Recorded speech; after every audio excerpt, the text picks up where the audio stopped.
Olá, sejam muito bem-vindos. Hoje o nosso convidado é Sérgio de Assis Lopes, o Tenente Assis. Tenente Assis é bacharel em Direito, ele é natural de Cachoeiro, radicado há 38 anos em Cariacica, tem 47 anos, casado com Regina, pai de 2 filhos. O Tenente Assis é do Corpo Bombeiro Militar do Espírito Santo, do qual presidiu a sua associação. Foi candidato a senador pelo PSL, tendo uma expressiva votação de 247 mil votos que conduziu o presidente Bolsonaro. Tenente Assis passa então a ser candidato a prefeito de Cariacica, onde não obteve êxito, mas teve uma boa votação. Militante na política, Tenente Assis é convidado pelo presidente nacional do PTB, Roberto Jefferson, o qual pede que ele conduza o partido aqui no Espírito Santo. Seja bem-vindo, Tenente. Tudo bem? Tudo bem. Primeiro, quero agradecer, Edilson, porque assim, o que a gente tem acompanhado do Movimento News é um espaço democrático e que tem ajudado, principalmente na questão política local aqui do nosso estado, tem permitido tanto aos candidatos de direita, de esquerda e de centro de manifestarem as suas ideias, e isso é a democracia. Então, assim, quero parabenizar, né, o Movimento News por esse trabalho que tem feito e que tem assim, esclarecido a população a necessidade da gente se envolver na política e participar. É assim que a gente vai conseguir mudar o nosso estado e o nosso Brasil. Perfeitamente, Tenente. Esse é o nosso objetivo, é esclarecimento, as pessoas poder colocar aqui os seus ideais, defender as suas ideias e sempre no campo democrático. Tenente, você vem no processo, como eu acabei de falar, processo político de algumas participações. Você foi candidato a deputado estadual, foi candidato a senador e nas últimas eleições foi candidato a prefeito de Cariacica, ou seja, você está sempre pontuando, buscando um cargo eletivo, que acredita, já que vem nesse processo, que a política pode transformar.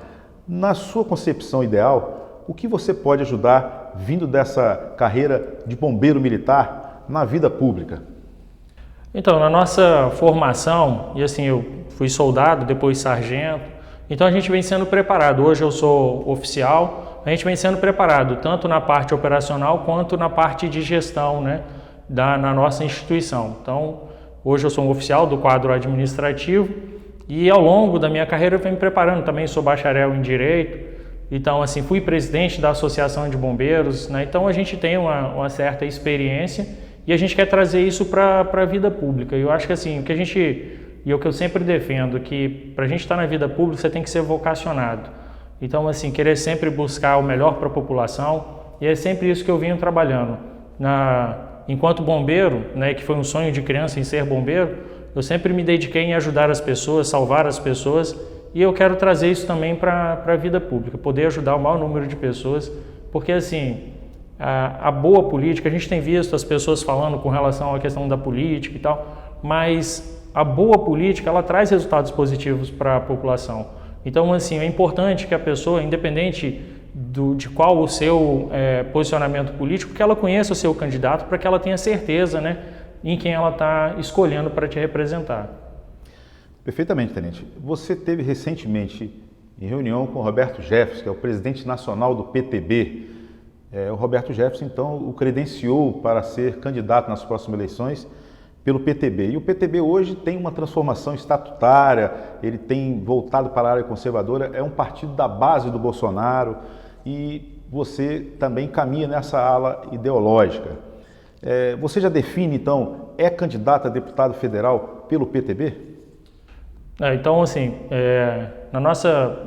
em 2020, eu fui candidato a prefeito pelo PTB. Então, assim, agradecer ao presidente Roberto Jefferson pela confiança em nos dar a legenda do PTB para disputar a eleição para prefeito. Como eu sou militar da ativa, então a gente acaba entrando nas convenções partidárias. Nós tínhamos o PTB aqui no Espírito Santo. O PTB ele teve uma mudança no seu estatuto em 21 de abril de 2018, passando a ser um partido de direita, e isso foi consolidado em uma nova convenção em 2020. E aqui no Espírito Santo nós tínhamos o partido alinhado, né, ao PSB, um partido de esquerda. E havia um posicionamento tanto a nível nacional que o partido isso já está definido, tá? O partido ele é base para o nosso presidente Bolsonaro. Bolsonaro, eu venho acompanhando ele desde 2013, quando eu tive o primeiro contato com ele. Então, esse é o nosso trabalho aqui no Espírito Santo. levar o partido para uma linha conservadora, uma linha de direita, alinhada aos ideais do nosso presidente. E dentro dessa construção, né, foi nos passado a missão pelo presidente Roberto Jefferson de construir o partido para a gente ter candidatos a deputado estaduais, né, e deputado federal. E sim, aí o nosso nome foi, né, colocado pelo presidente. A gente está colocando o nosso nome em 2022 por conta da questão da legislação eleitoral. Então eu posso dizer que eu sou um pré-candidato a deputado federal. Eu tenho que corrigir porque você não pode ser candidato, é Isso. pré-candidato. Isso, pré-candidato. Então, de antemão, aqui em primeira mão, a gente pode anunciar que o Tenente Assis é pré-candidato a deputado federal pelo PTB em base eleitoral do presidente Bolsonaro. Perfeito. É isso aí. Tenente, você é da ala militar e teve um processo aí da greve da polícia tão famosa aqui no estado do Espírito Santo, e que você acabou sendo como representante da classe, como presidente da Associação dos Bombeiros, indiciado e tal, para que, como ativista, grevista, que é proibido na questão estatutária militar. Isso tem lhe prejudicado? Esse processo está em voga? Vocês conseguiram resolver judicialmente essa questão da greve dos bombeiros e da polícia militar? Então, assim, para esclarecer alguns pontos em relação à questão daquele evento de fevereiro de 2017. As associações, elas vinham num processo de negociação junto ao governo na época, e aí, né, por conta da insatisfação, o governo não atendia às reivindicações da categoria, então surgiu aquela manifestação, a greve da Polícia Militar. Esse movimento ele foi um movimento horizontal, difuso, então assim, não tinha uma liderança estabelecida. O que as associações tentaram, junto ao governo, fazer um papel de interlocução, para poder a gente mediar, porque assim, as associações que são as legítimas representantes, né, são as legítimas para representar os militares. Então a gente tentou não liderar o movimento, porque não houve uma liderança estabelecida. O que a gente tentou foi fazer esse elo de ligação entre os manifestantes e o governo do estado. Até porque você era da associação. Sim, então esse era o nosso papel, né? Eu continuo na associação, só que não como presidente, agora como primeiro secretário, mas esse era o nosso papel, então, de representar os nossos associados. Eu fui indiciado, respondi um conselho de disciplina, fui inocentado no conselho de disciplina e estamos com um processo na auditoria, mas eu acredito que na auditoria militar a gente vai conseguir provar a nossa inocência, porque assim, o que a gente buscou foi isso, foi a conciliação entre os manifestantes e o governo para que a gente chegasse num consenso e que encerrasse aquele movimento. Então, eu tenho certeza absoluta que nesse processo que está na auditoria militar, a gente vai conseguir provar que a gente não teve participação nenhuma ou liderança nesse movimento de 2017. E era de interlocução como representante, digamos, até sindical, né, que é da Associação dos Bombeiros. Sim. Tenente, tem um trabalho social que você realizou, que teve destaque no cenário capixaba, que foi o movimento das cruzes pela vida, né? A questão da vida do jovem, a questão das drogas. Fala um pouco desse projeto, ele continua na ativa, você ainda tem essa manifestação social? Não, hoje a gente não tem feito, mas isso foi algo que aconteceu lá atrás, entre 2013 e 2014, em que a gente quis alertar a população capixaba a respeito daquilo que vinha acontecendo em relação à violência, tanto com os jovens, com as mulheres, tanto que num dado momento a gente começou a colocar lá, colocamos até as cruzes rosas representando o número de mulheres que a gente tinha vítimas da violência aqui no estado.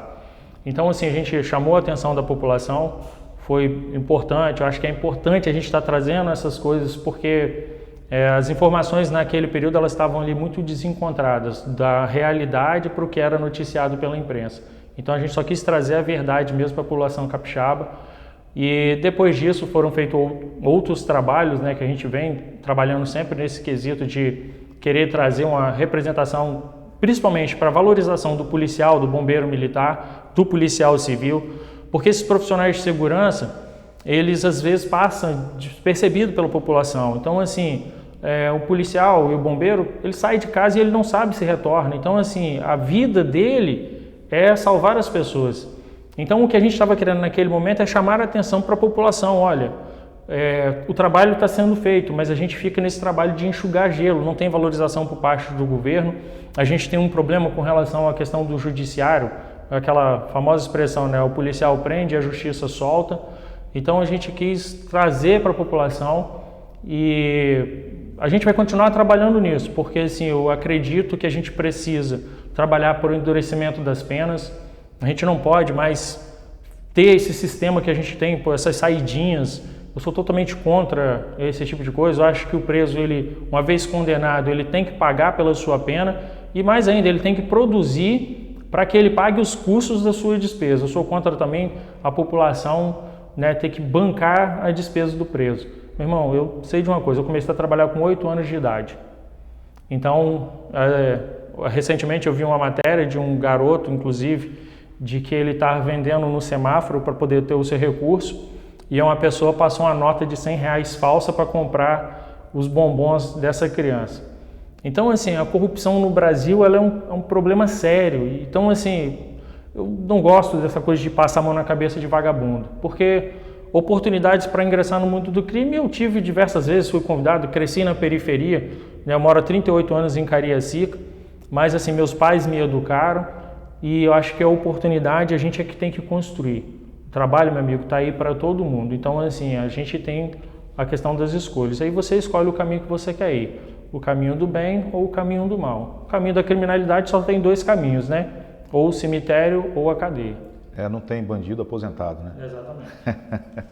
Bem, Assis, eu queria pontuar um pouco da política local. Você hoje, como foi candidato senador, mas também foi candidato a prefeito de Cariacica, passa a se intitular como um representante da cidade. Você passa a ser um político com rical, com ativismo político na cidade de Cariacica. E a cidade de Cariacica nem sempre consegue unificar para ter o seu representante. Tem o deputado federal Helder Salomão, que já foi eleito 2 vezes, que foi ex-prefeito, mas acaba tendo vários candidatos e polariza demais. Como é que você vê o seu quadro político depois da sua candidatura a prefeito, que teve uma boa votação, uma expressiva votação? Como você vê hoje a sua posição em Cariacica? Você hoje é um candidato de oposição à administração local, ou você é um candidato neutro, ou você apenas pontua Cariacica como uma base eleitoral que você quer representar? Muito boa a sua pergunta, porque o primeiro ponto é o seguinte, eu acho que oposição só por oposição ela é burra. Então, o prefeito foi eleito dentro de um processo, né, democrático e a gente precisa respeitar, a população escolheu, né, o prefeito e enquanto ele estiver trabalhando em favor da população, a gente tem que respeitar. Eu acho que ainda é muito cedo para a gente fazer qualquer tipo de avaliação se está sendo positivo ou não. O que a gente tem visto, alguns trabalhos têm sido feitos, são positivos.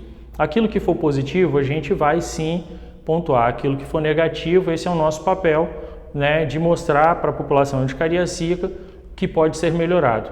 Então, assim, eu não me coloco numa situação nem de oposição e nem de neutralidade, porque, como eu te falei, ainda acho que é muito cedo para a gente poder fazer uma avaliação. Mas pode ter certeza, a gente tem acompanhado e caso apareça alguma coisa de errado, pode ter certeza que a gente vai estar trazendo isso. Cariacica, quando eu coloquei o meu nome para ser prefeito da cidade, eu me senti preparado, porque eu conheço a cidade, eu moro lá há 38 anos, continuo residindo em Cariacica, não pretendo sair da cidade de Cariacica, então eu vou sempre lutar pela cidade onde, né, eu escolhi viver, criar os meus filhos, onde eu tenho a minha família, a minha comunidade. Então, assim, eu sou cariaciquense com muito orgulho e vou sempre lutar pela minha terrinha. Então você se intitula então como sua base eleitoral, né? Sim. Embora esteja nessa construção partidária, mesmo sendo militar, não tendo essa questão de filiação momentânea, embora seja sua base eleitoral, tem rodado o Estado para construir a questão partidária a pedido de Roberto Jefferson, é isso? Sim, eu tenho rodado o Estado, né? Nasci em Cachoeiro de Itapemirim, então natural de Cachoeiro de Itapemirim, então assim, tenho os meus familiares em Cachoeiro, tenho familiares em Conceição de Castelo, então assim, o Espírito Santo é um estado maravilhoso, moro em Cariacica, né? A gente tem que morar em algum município, né? Então assim, onde é a minha base, mas a gente sabe que o Espírito Santo ele tem muito para se desenvolver. E o trabalho que a gente quer agora, né, dentro dessa busca num espaço no legislativo, é a gente poder representar o melhor o nosso Estado. Mas o mais importante, que acho que tem que a gente voltar a discutir, é essa questão da corrupção. A gente não pode fugir disso. Então, principalmente, quem tem pleiteado um cargo no legislativo tem que estar muito atento a isso, porque o que a gente tem visto, vou dar um exemplo com relação ao que tem acontecido na questão da pandemia. O governo federal tem destinado os recursos para serem investidos no enfrentamento à Covid e está tendo uma CPI. Então, assim, eu como uma pessoa pública, um político, eu me sinto muito à vontade para poder comentar a respeito do assunto. E aí a gente está vendo a CPI em que estão focados única e exclusivamente na parte a nível nacional do presidente da República. O que os prefeitos e governadores têm a esconder? Então, assim, o dinheiro foi destinado. Então, agora a gente precisa saber onde foram investidos esses recursos. Então, eu gosto de fazer um comparativo. Segundo especialistas, no governo do PT, em que foi institucionalizada a corrupção no Brasil, os desvios chegam aproximadamente a 8 trilhões. Eu gosto de fazer uma continha simples. No ano de 2020, o nosso presidente Bolsonaro, o governo federal, destinou 300 bilhões para o auxílio emergencial. Se nós pegarmos 8 trilhões e dividirmos por 300 bilhões, nós estamos falando de 24 anos de auxílio emergencial. Então, assim, a corrupção, ela é genocida. Teve um ministro, que é importante também falar isso, que ele falou que o combate à corrupção foi mais prejudicial do que a corrupção. É absurdo um ministro do STF ter uma fala dessa, porque primeiro é o seguinte, a corrupção ela é genocida. Mais genocida é a corrupção, porque quando você pega a questão de desvio do dinheiro da saúde pública, né, da segurança pública, então as pessoas elas estão sendo mortas indiretamente pela falta de assistência social, pela falta de assistência médica. Então, o que a gente precisa acabar no nosso país é com a corrupção. Esse é o grande problema nosso. Então, eu acho que a CPI ela deveria deixar de discutir essas questões, né, desse palanque político que tem feito e investigar realmente onde for investido todo o dinheiro que foi destinado pelo governo federal para o combate à pandemia. A gente tem notório, a gente tem visto muito a politização dessa crise sanitária. Aproveitando esse gancho, porque é importante, a crise sanitária está envolvida na questão da vida e a política é importante passar por isso. O seu posicionamento, a gente tem visto que se mantém contra a questão do lockdown, você realmente é a favor do mesmo posicionamento do presidente Bolsonaro, né? É isso que você pontua? É o que a gente tem visto o seu? O que precisa se deixar muito claro é o seguinte, que a gente não é contra medidas sanitárias. A questão do álcool em gel, do uso da máscara, né, do distanciamento social, ok. Mas agora, fechamento do comércio não dá. Porque, primeiro, o comerciante ele não é o vilão, ele não pode pagar essa fatura. Hoje, se você pegar, principalmente os micro, e médios e pequenos empresários, são que estão pagando a maior fatura. Recentemente eu entrevistei, tenho conversado com muitos e alguns não sabem o que vão fazer. E os caras demoraram assim uma vida inteira para poder construir isso.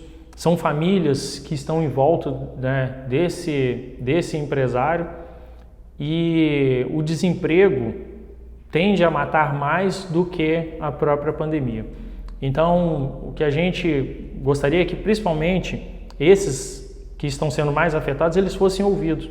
Por exemplo, eu moro em Campo Grande, moro em Cariacica, né, em São Geraldo, e quando a gente passava ali na Avenida Expedito Garcia, todas as lojas, você via que todos os lojistas tinham esse cuidado.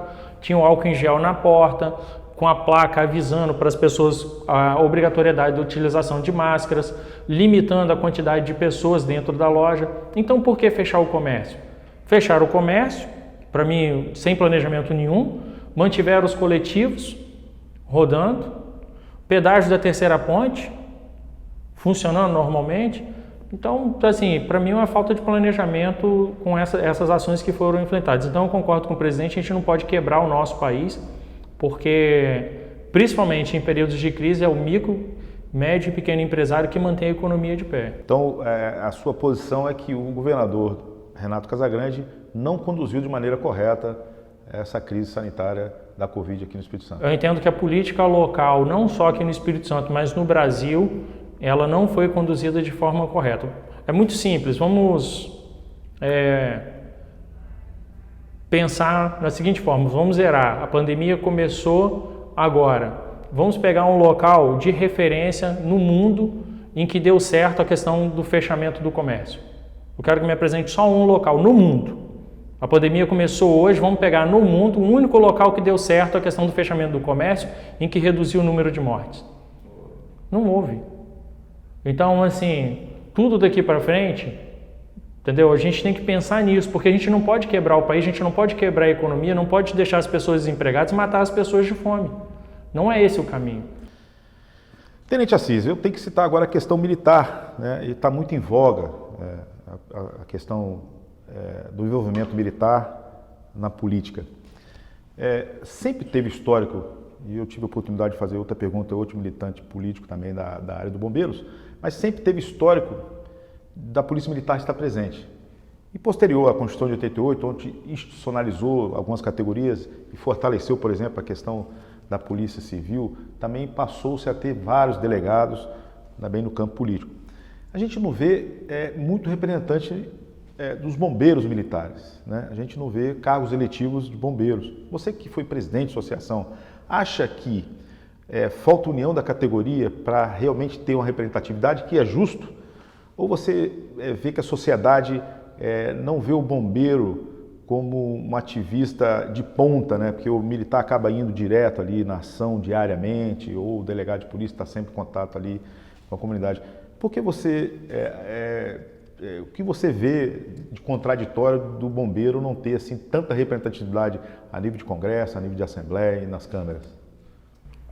Assim, vou falar com relação à questão da polícia militar num contexto geral. A gente viu que isso começou uma mudança que aconteceu lá depois de 2014, em que nós tivemos, né, principalmente na Câmara Federal, a gente aumentou o número de representantes.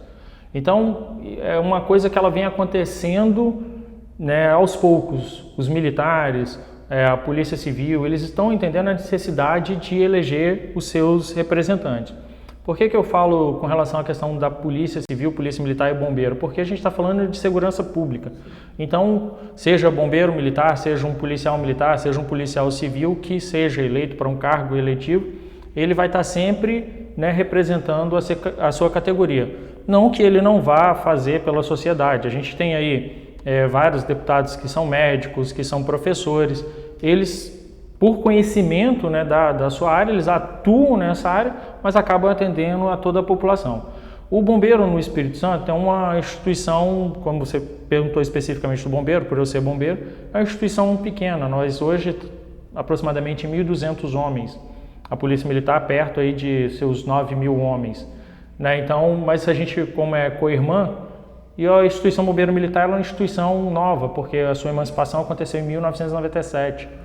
Então, a gente ainda está nesse processo de crescimento. Mas quando a gente fala de segurança pública, a segurança pública ela tem acordado para isso. E a própria população também tem visto isso, a necessidade de, hoje, o bandido está solto e a população está trancada dentro de casa. Então, eles estão vendo a necessidade também de ter pessoas que entendam da área de segurança pública para estar os representando, principalmente no Legislativo, né, onde são feitas as leis. Perfeitamente. Tenente Assis, eu tenho que voltar agora na questão partidária. O PTB já teve deputado federal, que era lá o representante de Linhares, né? E ele é um partido que acabou se deixando mazelar, diminuiu muito o tamanho, acabou tendo muito pouco representante. É um partido que foi enxugando, foi diminuindo no Estado. Então, a sua nova tarefa de crescimento partidário vai ser árdua. Você acredita que o partido possa lançar uma chapa de deputado estadual, de federal e estar presente na questão majoritária com chapas completas? Tenho certeza, não só aqui no Espírito Santo, mas também a nível de Brasil. O PTB, com a mudança que aconteceu em 2018, e que tem sido conduzido pelo nosso presidente Roberto Jefferson. Inclusive, assim, a gente tem tido posições específicas. Nós temos deputados federais que estão sendo penalizados justamente por não cumprir, né, o que está prescrito no nosso estatuto. Então, o PTB eles colocam numa posição em que eu acredito que vai ser o maior partido conservador do Brasil. Se a gente pegar o estatuto do PTB hoje e comparar com o estatuto de outros partidos, ele é muito seguro nessa linha e assim a gente tem cobrado isso dos parlamentares. Então, isso para os conservadores, para o pessoal de direita, isso tem sido um diferencial. E assim, eu não vou, porque são momentos distintos, então não vou fazer críticas às pessoas, né, que estiveram à frente do partido no passado, mas como bom militar, missão dada, missão cumprida. Então, assim, a gente vai trabalhar para que realmente o PTB ele tenha uma chapa competitiva para deputado estadual e uma chapa competitiva também para deputado federal. Majoritária não é o nosso foco, mas sim, nós temos pessoas dentro da nossa legenda hoje que têm condições sim de estar encabeçando, né, se for o caso, uma composição majoritária. Isso a gente tem pessoas para isso. Gente, a gente vê o movimento surgindo do conservador, da direita, da tradicionalidade, que é a bandeira do Bolsonaro, que é a bandeira ideológica que você nos conduz. E vem o PTB, existem outros partidos, né? Você acha que a direita deve se unir aqui no Espírito Santo? A gente tem manifestações do Carlos Manato, que é pré-candidato a governador do Bolsonaro, e existem outras vias. Você acha que a direita capixaba se une em um bloco para a eleição do Bolsonaro e para a eleição de um candidato a governador, ou ela dissipa, ou ela acaba dividindo esse cenário? Bom, se tem um defensor da união, eu sou um desses. Então, assim, a gente tem conversado, tanto o PTB já tem um alinhamento com o PL, né, com o ex-senador Magno Malta, então a gente já está bem alinhado. O que a gente tem feito agora são outras conversas também para poder atrair outras siglas de direita. A gente está aí num aguardo para essa definição do presidente realmente qual partido ele vai se filiar, né? Ele tem feito sinalizado com relação à questão do patriota. Então, a partir daí, ele definindo quem vai ser o candidato a governador dele, a gente vai fazer essa composição. Tem se desenhado, sim, para o nome do Manato, né? Até porque pela votação expressiva que ele teve na eleição passada, mas assim, a gente tem que aguardar essa posição do presidente. Essas questões elas são discutidas muito a nível nacional e a gente vai acompanhar essa orientação da nacional. Mas aqui no Espírito Santo, principalmente, a gente tem vários movimentos, né, que são os movimentos de direita, e eu prego assim, que a gente tem que estar unido, porque se a gente quer de fato... Olha só o que aconteceu, me permita comentar rapidamente, porque o que aconteceu em 2018.